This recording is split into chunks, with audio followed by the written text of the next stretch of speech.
পরীক্ষিত রাজার অভিশাপের গল্প।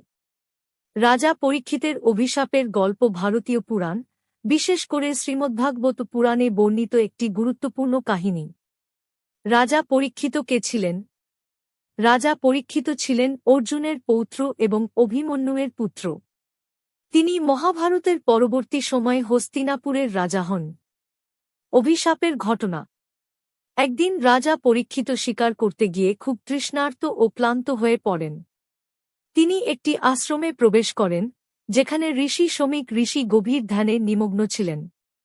রাজা বারবার ডাকা সত্ত্বেও ঋষি কোনো উত্তর দেননি, কারণ তিনি ধ্যানে ছিলেন।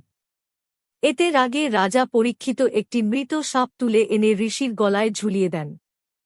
ঋষির পুত্র শৃঙ্গী যখন এই অপমানের কথা জানতে পারেন, তখন তিনি ক্রোধে রাজা পরীক্ষিতকে অভিশাপ দেন। 7 দিনের মধ্যে নাগরাজ তক্ষক সাপের দংশনে তার মৃত্যু হবে।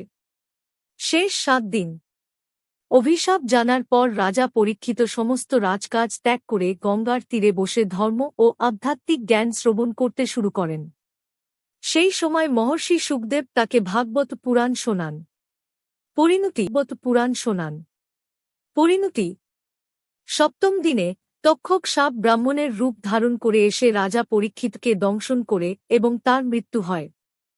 যদি আপনার এই রকম পৌরাণিক কাহিনী শুনতে ভালো লাগে, তবে পরের পার্টটি শোনার জন্য চ্যানেলটিকে লাইক ও সাবস্ক্রাইব করে দিন।